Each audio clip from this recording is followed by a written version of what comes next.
Hello, everyone, and welcome to today's webcast titled SNIA's New 100-Year Archive Survey 10 Years Later. This is sponsored jointly by two groups within the Storage Networking Industry Association, otherwise known as SNIA, which are the Long-Term Retention Technical Working Group, sometimes referred to as the LTR TWIG, and also the other group is the Data Protection and Capacity Optimization Committee, which is sort of a mouthful, so often referred to as a DPCO. I am Thomas Rivera, Senior Data Security and Privacy Consultant, and currently the co-chair of the Storage Networking Association's Data Protection Committee.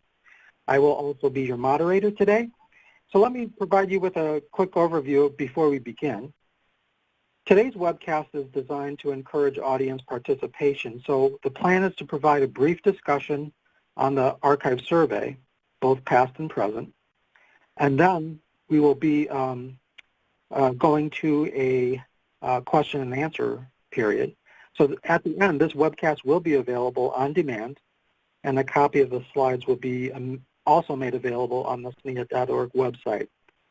We ask that you use the BrightTalk platform to ask questions to our speakers and join in on the conversation.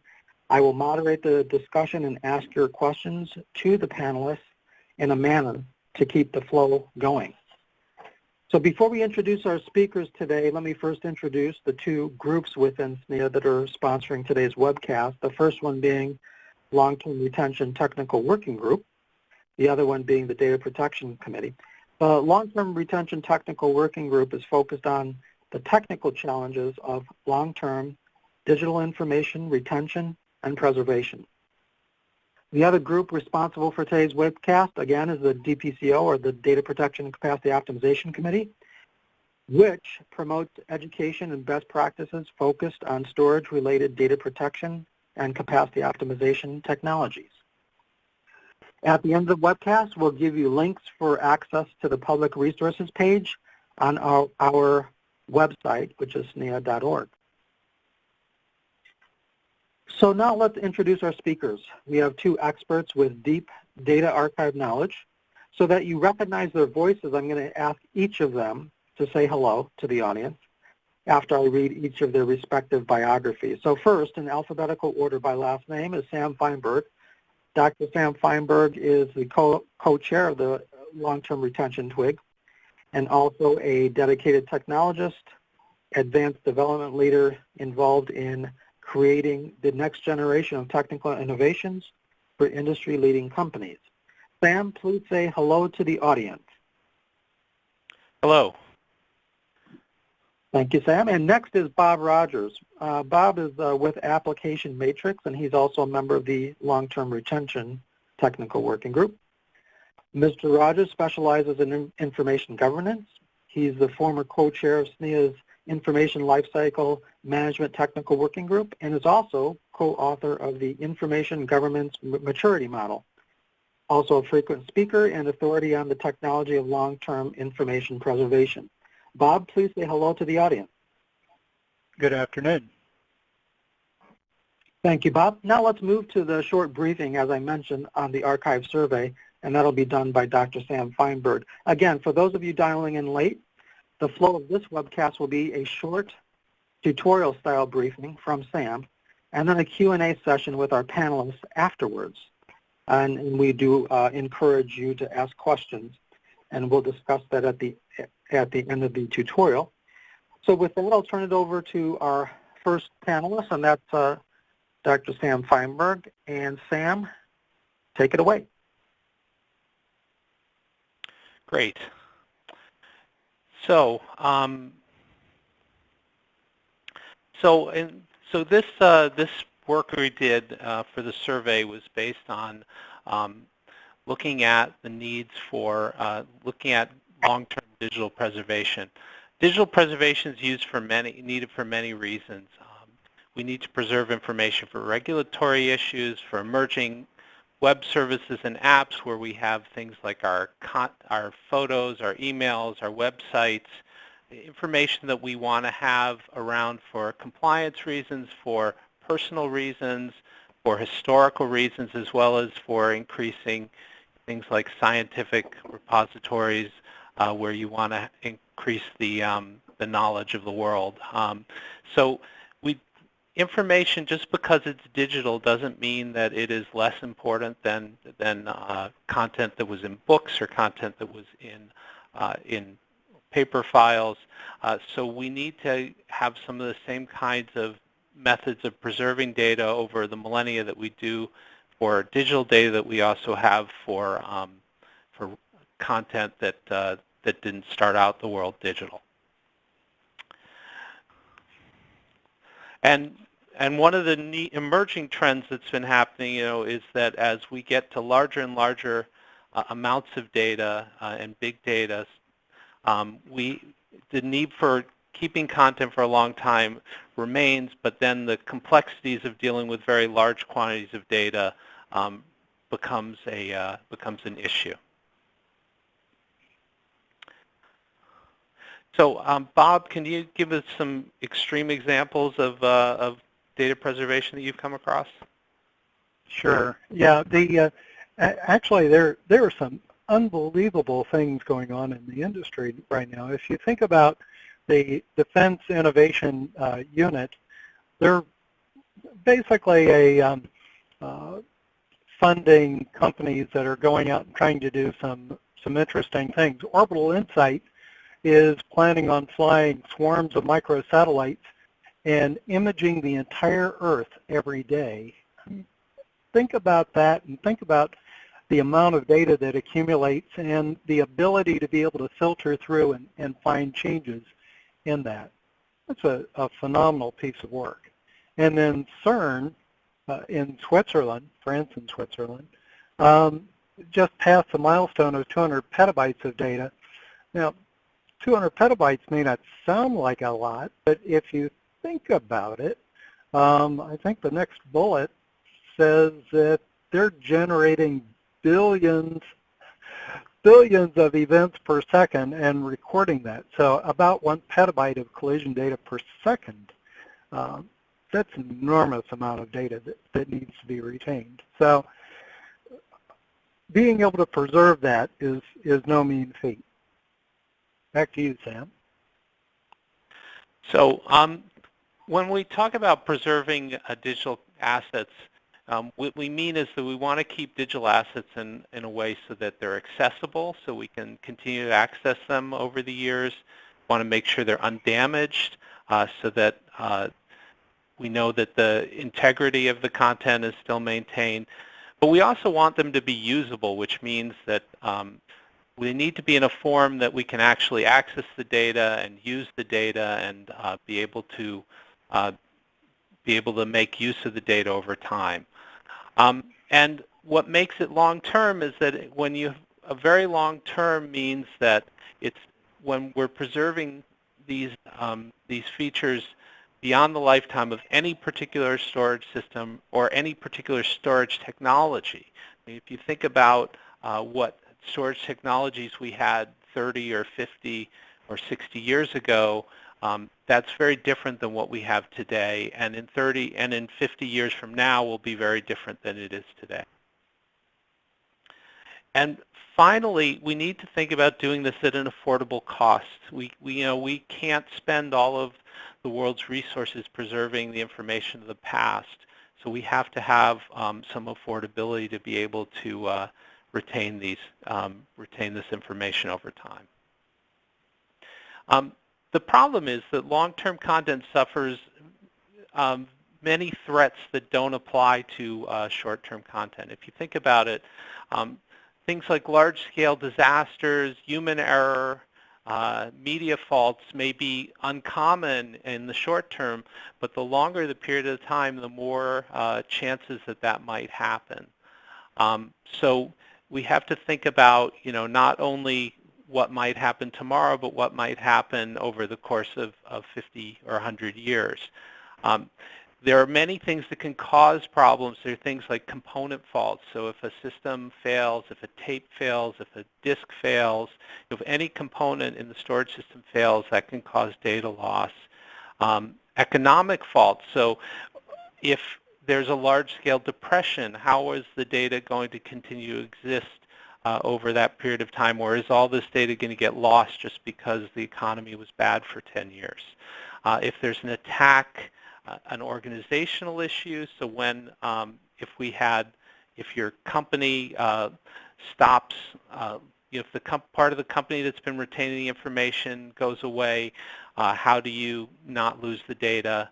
And then the common things we think about that are often thought of in this context are things like media and hardware obsolescence. We no longer have floppy disks, we no longer have paper tape. Software and format obsolescence, so very old versions of different software, or especially when you have software that's very specific to a particular purpose, that tends to lose usability over time. And then loss of context. So context meaning, having the information that's required to understand what a piece of content means over time. So what we're looking at in this survey we did last year was what has changed over the decade since we looked at this problem. So if you think about what's changed over the last 10 years, there has been amazing growth of cloud computing. Cloud computing didn't really exist much 10 years ago, and it is now one of the largest ways that people do computation today and that people do storage today. The growth of software as a service, preservation services, those didn't really exist 10 years ago again, and there are several of them available now. Continued growth of data volume. Data volumes have been exploding over the last 10 years, and there's no reason to expect they won't continue to explode over the next 10 or 10 years or more. Migration away from content addressable storage to object and write once, read many disk storage. So there was a technology that was very common for archiving data called CAS, or content addressable storage, 10 years ago. That doesn't really exist much today. And although there are, as I mentioned, other technologies that have taken off. Accessibility and continued viability of tape and optical storage. So tape and optical were very common 10 years ago. They're still in use today, but it's unclear how much they'll be in use in 10 years from now. The emergence of preservation strategies and formats. So there are starting to be technologies available for helping preserve data. So that's something that's definitely changed. And then another thing that's changed over the last 10 years is the growth in the need for security and privacy. So if you think about why is the cloud growing, and why is the cloud growing as a place for storing and retaining information? So the cloud really allows businesses to essentially outsource, but at a reasonable cost, outsource their storage and their computation. And it's a natural fit that things like data retention and data and compliance information would want to go into a lower cost tier of storage. Data archiving is really one of the largest, data archiving and backup as well are one of the largest areas that we see growth for in the cloud.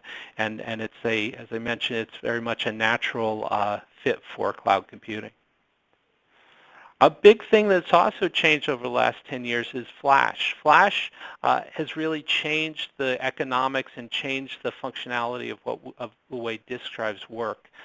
Flash allows you to have much, much faster processing speeds, better reliability characteristics, and lower power usage, and lots of advantages, although it's at a higher cost per gigabyte than what we expect with disk or tape. So the question is disk or dead, or is tape dead because of Flash? In reality, you can go to the next slide. In reality, we have kind of a spectrum of storage technologies. At the very fastest end is cache and DRAM memory, and we obviously for both for persistence reasons as well as cost reasons, we can't do everything in DRAM. But SSDs definitely give you much better performance than what we saw with disks or tape. But with the cost and the sizes that are available in SSDs, you will continue to want to see we'll continue to see both disk and tape for larger capacity and longer and lower bandwidth access to information, and that is something that we don't expect to change over the next few years. One interesting thing, though, is if you look at what's happened to the disk market. So here we have different segments of the disk market, and what you can see here is that the enterprise segment of the disk market is pretty much going away in terms of disk, and that is becoming almost all flash. Same thing is happening with the mobile market, and with the desktop market also are decreasing in disk drive units, and we're seeing, and all those are tending to be replaced with disks. But what you see growing here is the nearline market. So as we go to more and more flash for online and high performance storage, the need for having large capacity, lower access speed storage has been growing, and that has been being taken up by the nearline disk market. And also with the growing capacities, the actual number of units tends to shrink, which is the other thing you see in that slide. So another growing trend that's been happening is that we have more and more needs around preserving data for preserving data securely, so protecting data from being accessed by people who shouldn't have access to it, as well as being able to follow all the regulations that have been coming along. Regulations in terms of the protection of data, as well as privacy regulations like GDPR. Actually, Thomas, I think you had a few things you could say about GDPR in particular. Yeah, sure. So, the Data Protection Committee, we actually present a separate tutorial on the General Data Protection Regulation that goes into some amount of detail. But it is interesting that one of the articles within GDPR is this concept of the right to be forgotten, which is sort of the generic term. It's really technically in the law. It's written as the right to erasure. And that right is, from a company perspective, now allowing end users to be able to remove their data at will. In other words, if they call you up and say, hey, you do in fact house my personal information, but I've woken up this morning and decided I want my data erased, that's what the right to erasure is. And as a company, if you do in fact hold that data, and that data is owned by an EU citizen, then you have to comply, whether or not your company is physically based in the EU or not. It's kind of an interesting scenario for companies, worse for some companies than others, because they may have that personal information in various applications, depending on what they're using your information for, and depending on what services you signed up to that company for using that information. If you can think for some larger companies, for example, that you might be using their email service, but you also might be using some other services or applications from that same company, which also calls information from your personal identification database that they already have on you. So that information might be all over the place within their corporation, which might be spread across multiple data centers. It might be in global data centers, but it also might be backed up or archived, if you will, on multiple types of media. So interesting question is, well, if you get a request to erase someone's data, what happens if it's on a physical tape and that tape's on the side of a mountain, or that tape also has other information on it? So it's kind of interesting to go down the rat hole of the technical aspects of it, which the law doesn't actually get into. In other words, GDPR doesn't tell you how to do it. They just say you better do it, otherwise you can be fined. So I'll leave it at that. Great. So, and one of the other big changes I already mentioned before is the growth of cloud. So cloud has been growing as an archive, and people have talked about cloud ultimately replacing things like tape for long-term preservation of data. And one thing that's been pointed out is that tape storage has been declared dead so many times. It's kind of a trope in technology journalism. And to be fair, it's very unlikely that tape will go away as a long-term retention medium anytime in the near future. But the cloud is definitely emerging as one of the ways to do long-term preservation economically.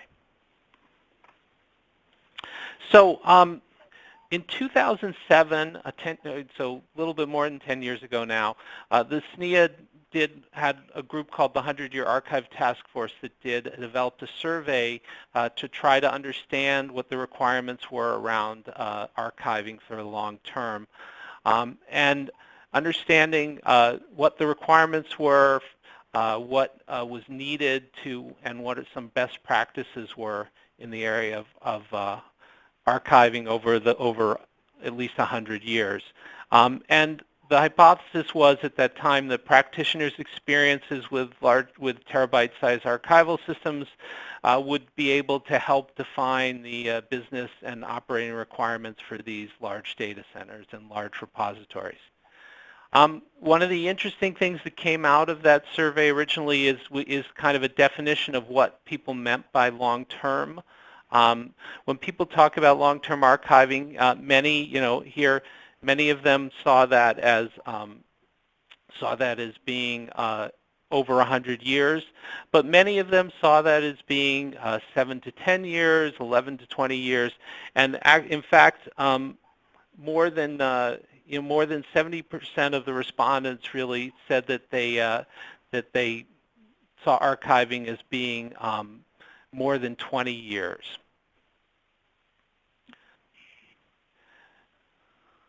And in addition, more than 70% of the respondents said they actually had requirements for retaining information for more than 20 years. If we look at some external factors that were identified for why people archive, do long-term archiving in the 2007 survey, the top factors really were factors around legal risk, compliance regulations, business risk, and security risk. So really, risk and compliance and legal purposes were the main drivers for why people were doing long-term retention in 2007. Some key findings. Practitioners were struggling very much with the problems around logical and physical retention in 2007, and the problems back then were very real and generally they were understood as problems, but we didn't really have good solutions back then. I mentioned before, long-term generally meant more than 10 to 15 years. IT can manage the migration and retention really about 10 years before they their processes start to not have visibility into what the changes are at that point. So really after about 10 years, it can become very costly and the volume of information can become overwhelming, as well as some of the technology changes that can happen. And as I mentioned, more than 80% of organizations had to retain information for 50 years, 68% had a need of over 100 years of retaining information. So when this survey was really what triggered, the 2007 survey was really what triggered a lot of the work that we did in the long-term retention technical working group. And what we wanted to do now, once the survey was getting to be 10 years old, we decided we really wanted to come back and do another iteration of the survey and see how things had changed and see how the responses changed over that 10-year period. And that's really was the driver for this 2017 long-term retention or 100-year archive survey. So 10 years later, there now are some solutions for a lot of these problems that we identified in 2007. There are some standards, storage formats have been defined, software for driving for doing long-term preservation, as well as some cloud services where you can outsource your long-term preservation. But what we saw was that the usage of these new technologies and these services was still very limited. Government agencies, libraries, and highly regulated industries tend to be the ones using these solutions, but they were still in very low usage around corporations and other users. We wanted to understand in the survey, why aren't organizations using these solutions? Is it really a lack of education or understanding, or is it a lack of need, a lack of will, funding, penalties, or is it really just the short-term focus business tends to have? So we came out with this new 100-year archive survey, which we ran last year. It was focused, this time we decided to focus very much on IT best practices, not just the business requirements. We wanted to get a larger group of IT staff to do the survey, and not just archivists and records managers. And we really wanted to assess the impact of the cloud, because we saw that as one of the biggest and most fundamental changes over that period. The goal was to really assess who needs to retain long-term information, what information is retained, what kind of policies, if organizations are meeting their archiving needs, and whether archiving practices have really evolved over 10 years.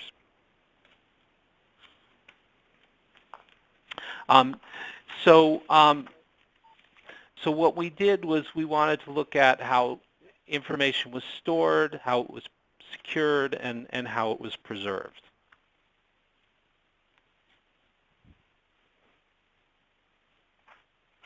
Our target respondents, as I mentioned, we really wanted to look at IT staff this time to get a better information about systems and technologies. One of the issues we had in the previous survey was, even though we had a very good response to the survey as a whole, the IT-related and the technology-related questions got less responses than we got for some of the more general and policy-based questions.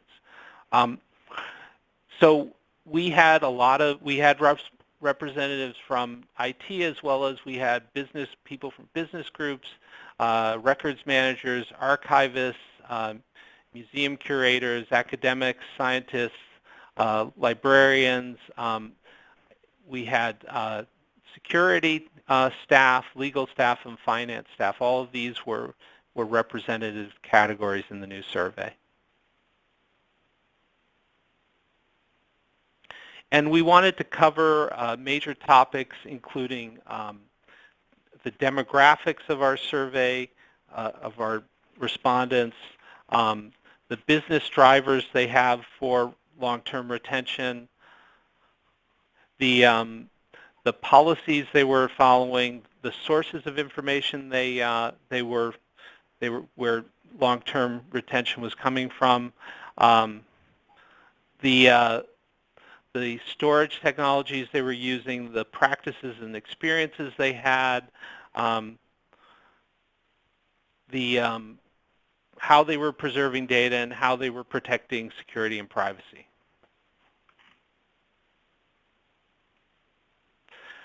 So looking at the actual respondents, comparing between 2007 and 2017, what was interesting was we definitely did get the higher response from the IT staff, which was what we were looking for. In 2007, we were very heavy on records managers, which was very good for getting policy and business kinds of questions, but didn't get as many technology questions answered. And we had a much better focus on IT this time.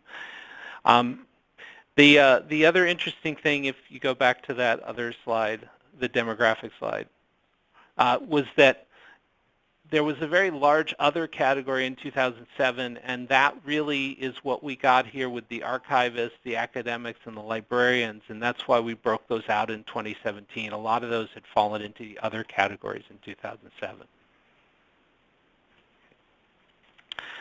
So one of the key things we asked is what people mean by long-term, and that was one of the key things we answered in 2007. And what's interesting here is that what we saw was a growth in the lowest category. So in the 7 to 10 year category, there was a significant amount of growth, from 12% to over 20%. And that really was a good indication of the fact that people were having long-term types of problems with even data only retained only 7 years. So it didn't take 20 years for it to become a long-term retention problem. And in general, we saw the lower categories come up in popularity of what we defined as long-term. So we saw growth in the in the 20 to 50 year range, as well as and we actually saw less people that thought that you had to go for greater than 100 years for people to consider it long-term retention. Another thing that's really one of the most defining things we saw in the results from 2017 is the amazing growth we've seen in the amount of data that people have been responding to or have been using. So we actually didn't have a lot of our respondents in 2007 respond with the amount of data they were using, but we saw the largest archives. Very few people had more than 100 terabytes of data in their archive, and by far the broadest category was 0 to 100 terabytes. When you go to 2017, and we have only 20% of respondents in that 0 to 100 terabytes category, and we had over 13% that were greater than 100 petabytes of data or over 13% that had more than 100 petabytes of data in their archive, and we had several in the other larger categories. So we had much higher amounts, by orders of magnitude, larger amounts of data being retained. So another question, we wanted to understand if people were still using tape. And we only saw about less than 25% of the respondents ended up saying they reported tape usage. So it's definitely is lower usage than it was in 2007. But what's interesting is again, even with tape, the amount of storage going to tape is definitely growing, and we saw that even some of our largest users were using tape. So we saw 7% of our respondents had over 100 petabytes of tape in archive, and we had another 7% had between 1 petabyte and 100 petabytes.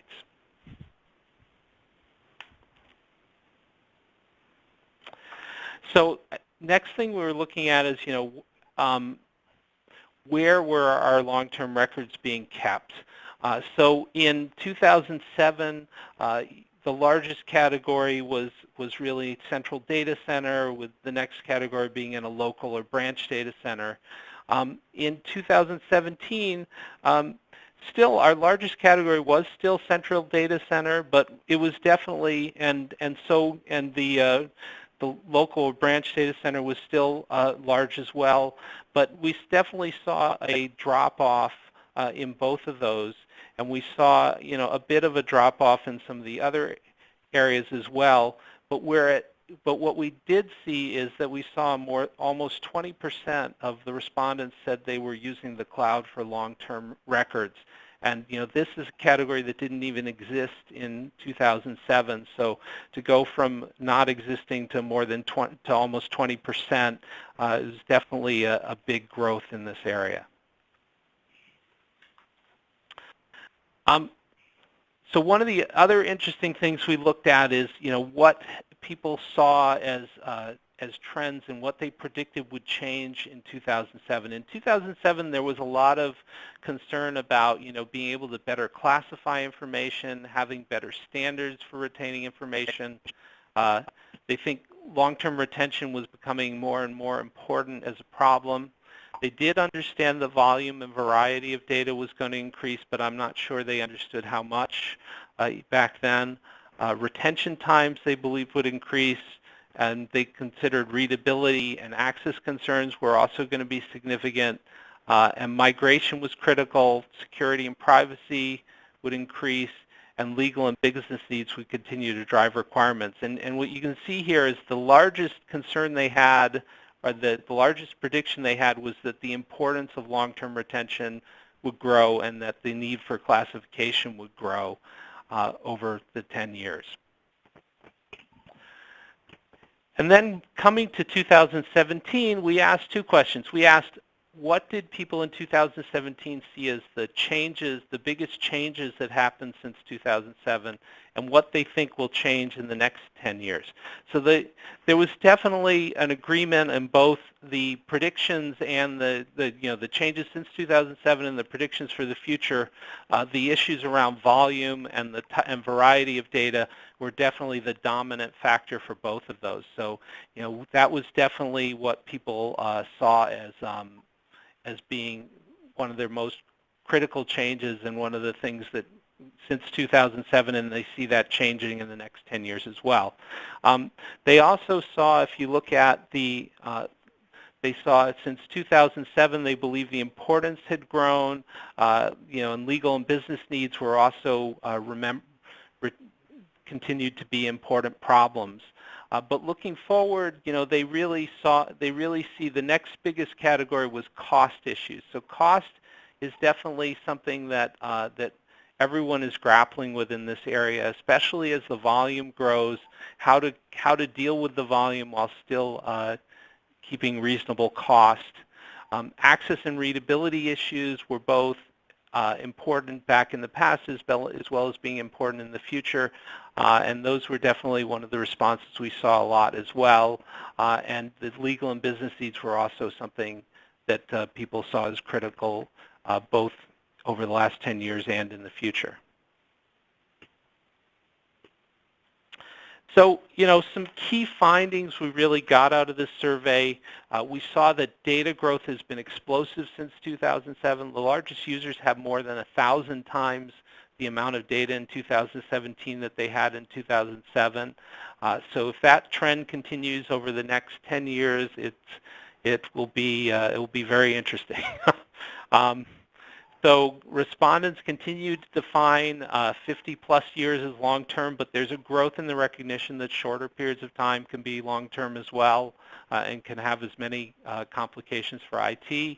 The cloud, which really didn't exist in 2007, now accounts for almost 20% of the long-term storage that respondents identified. So we see that's definitely an area we see as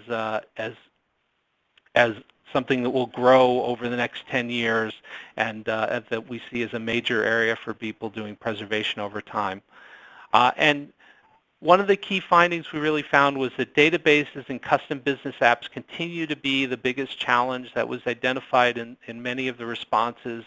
There's definitely concern not only for these, but for all types of applications and how to best preserve them.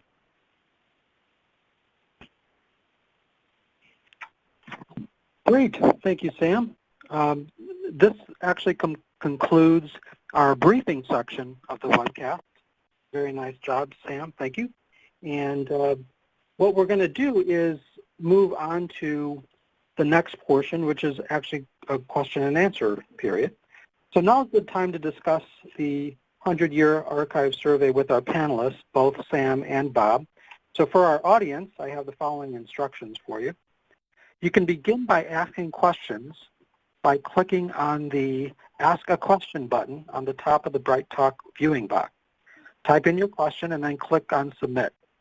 We will answer as many questions as we can during the remaining time that we have. If we can't answer all of them, we'll answer them by posting a blog on the SNIA.org website. So without further ado, let's begin by taking questions from the audience.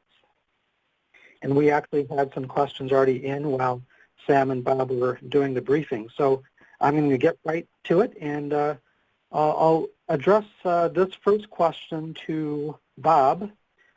First question's coming in asking the following. What data reduction technologies are being used for these archives? Bob?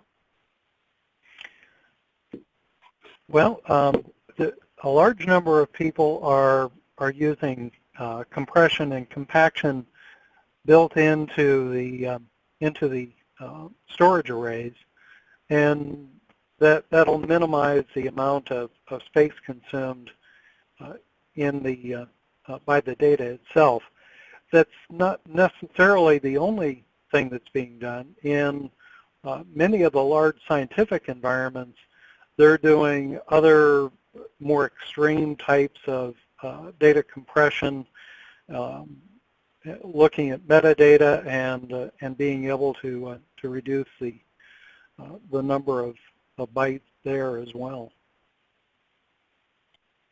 Excellent. Thank you, Bob. Anything to add, Sam?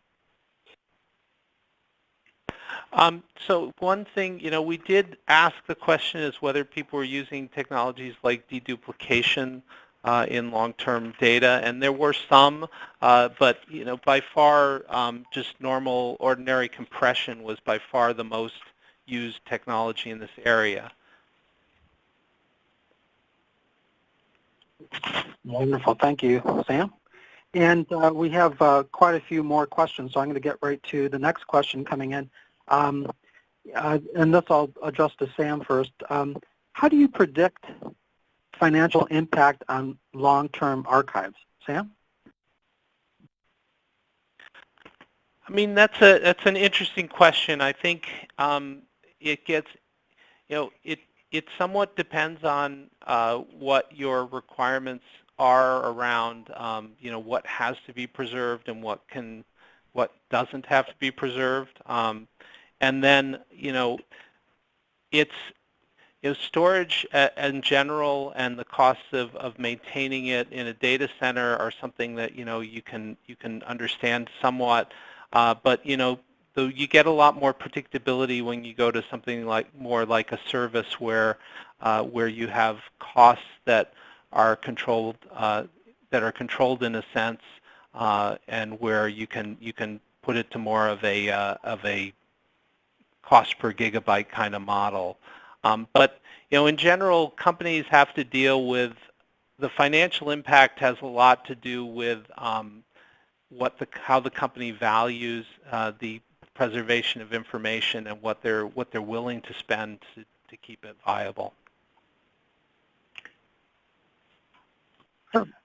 Yeah, Thomas, I think adding to that, a lot of companies that I'm dealing with right now are going through and calculating what the opportunity cost is of booking an airline ticket or a cruise, various other types of business transactions, and then looking at what the lost cause would be if they couldn't get that consummated. Yep, that makes a lot of sense, actually. Good. We have quite a few more questions coming in, so let me go to the next one here. I'll address this one to Bob first. In terms of the organizations that are using cloud, for the preservation of their data, as a trend, how do we expect this to change moving forward?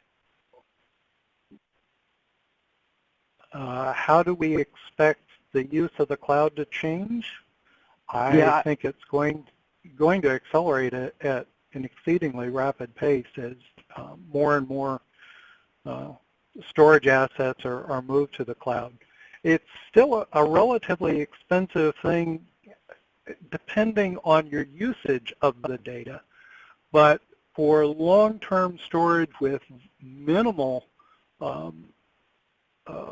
read-write activity, it's an excellent medium.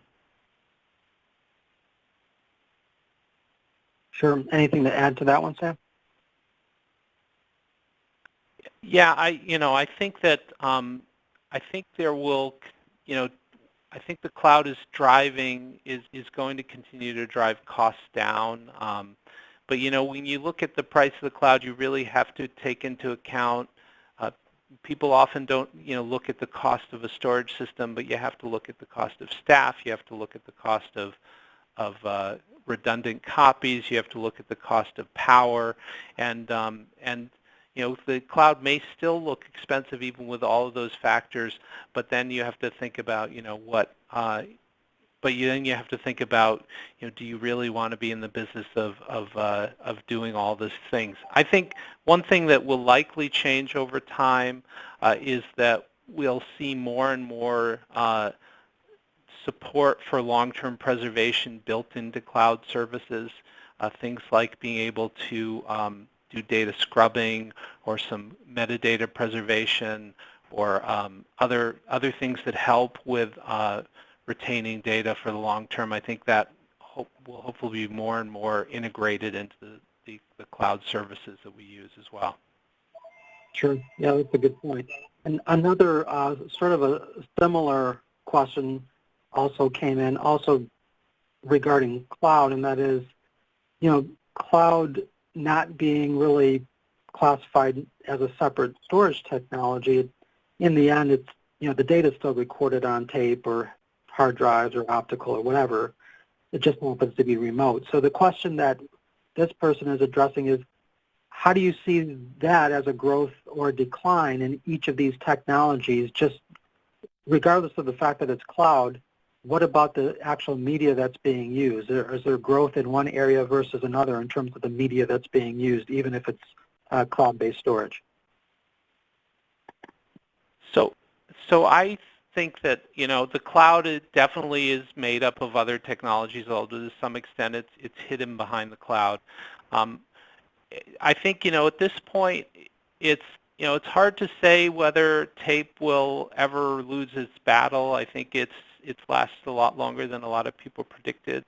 But, I think we continue to see the kind of I call it the tapeification of disks over time, where disks are becoming our medium for keeping data that doesn't need high access speed or large amounts of access.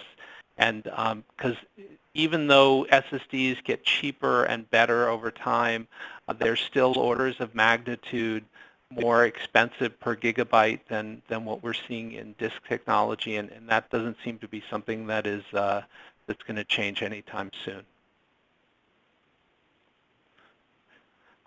Sounds good. Good. We have, again, many questions coming in, so I'm going to go on to the next one, and this one seems to be an interesting one. Do you capture any information in the survey that was the most recent survey that we put together, any information regarding the interest or ongoing efforts on developing new archival technologies? For example, DNA storage, other optical media, etc. If so, what mainly motivates these efforts? Bob?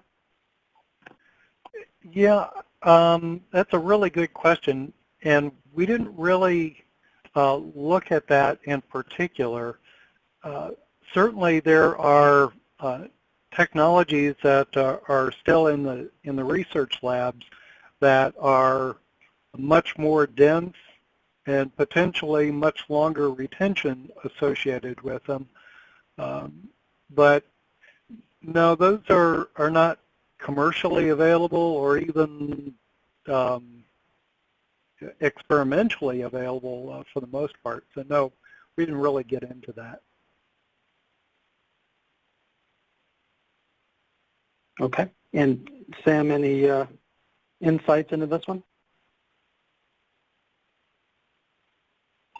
I think that the new storage technologies are always interesting to see, and some of them have some compelling features to them. But the problem that always seems to come in when we look at these things is that disk technology and tape, for that matter, are very, very well understood and inexpensive technologies to use, and there's a high bar for new technologies to take over them. I mean, one interesting thing is that the M-disk technology that's available on Blu-ray discs right now will hold your data for 100 years, which is great, but it's very expensive per gigabyte, and it's very low capacity. So the largest discs are only 100 gigabytes. So the question is, can a technology has a very high bar to get over before it can really take over from disk or tape. That's not to say that certainly in, maybe not in 10 years, but certainly in 20 or 50 years, there will likely be some new technologies out there, but I don't see any of those taking over in the near term. Sure. Yeah, and to add to that, if you think about it, 10, 15 years ago, holographic storage was something that people were talking about, and we're still using disk and we're still using tape, and there's no real holographic storage media out there today. Sure. Yeah. At least in general consumption or use anyway. But yeah, that's a good point. Another interesting question that just came up, I'll address this one to Bob first. In terms of all of the different system vendors out there that offer storage or archival systems, are we seeing any move from those vendors towards making the archive data accessible outside of whatever their proprietary solution is? And I'll address that to Bob first. Yeah, I think there's quite an emphasis on trying to provide ubiquitous access to information. You see, and one of the things that we saw in this most recent survey was a continuing emphasis on issues related to databases and preservation of information in databases. And you see people working on building very large-scale data warehouses to provide long-term information where they've denormalized the data so that they've made it easier to access. Sure. Anything to add to that one, Sam?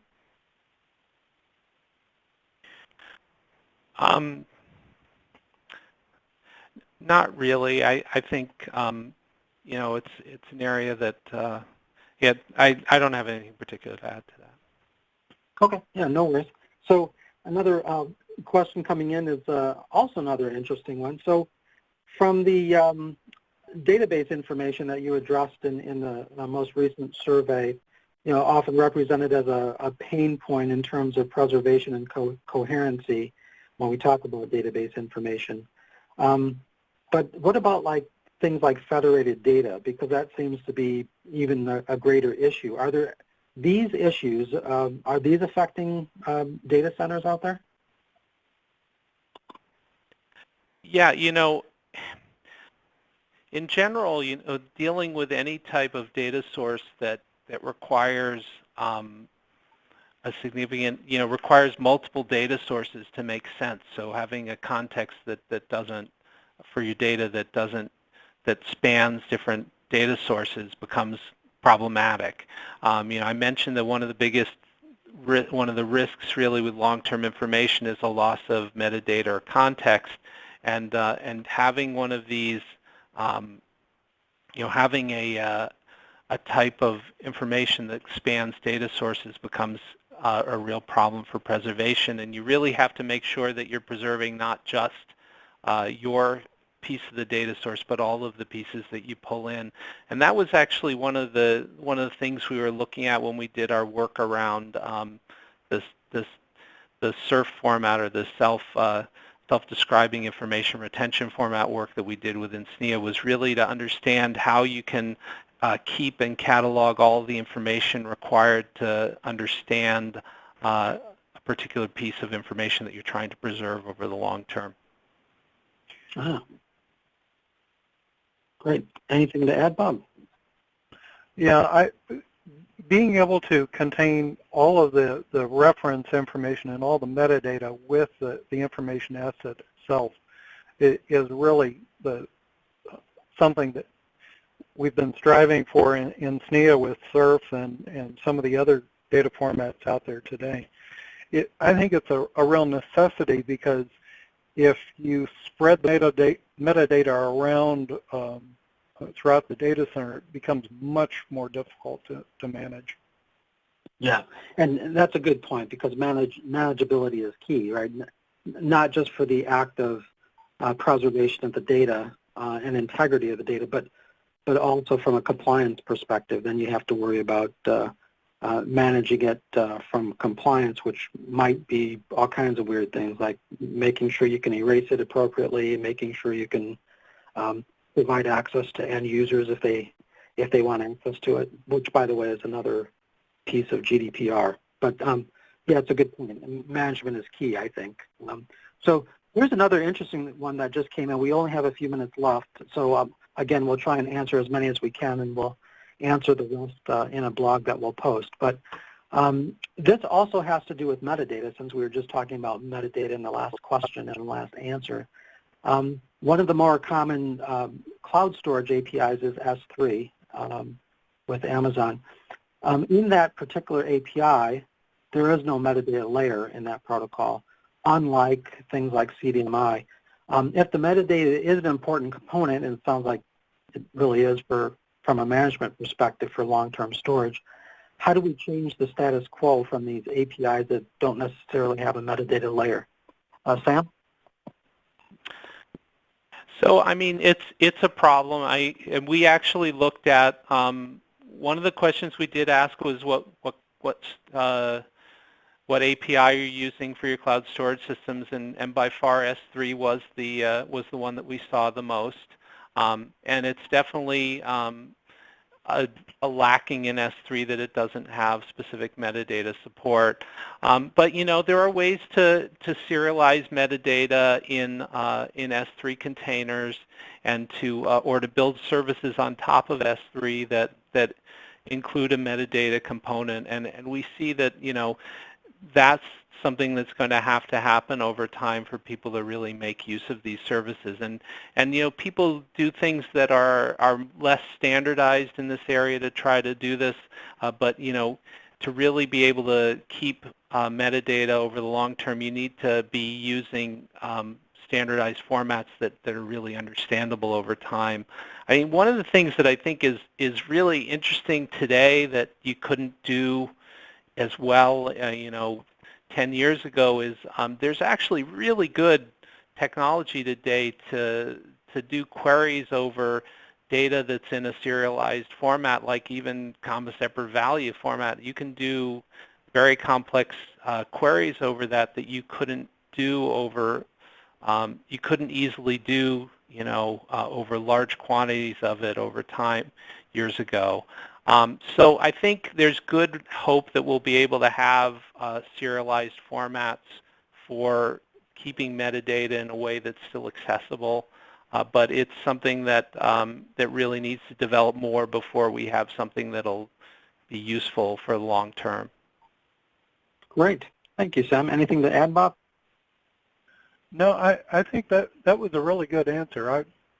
I would agree. Okay, great. Well, good answers from both Bob and Sam, so thank you both. We're just about out of time, but I'd like to thank everybody for participating today. So in closing, I have only two requests. First, feel free to access resources from the SNIA.org website, and there you'll find a tremendous amount of information available regarding our SNIA as a member organization, and if you're interested in joining and becoming a member, feel free. That would be wonderful. Secondly, we ask that you rate today's webcast by clicking on the rating link, which is at the top of the Bright Talk window. Your feedback's important because it'll help us in planning future webcasts. And in closing, I want to say thank you for attending today's webcast, and thank you to our panelists, both Sam and Bob. And thank you all again for attending, and have a wonderful day. Thank you very much. Thanks.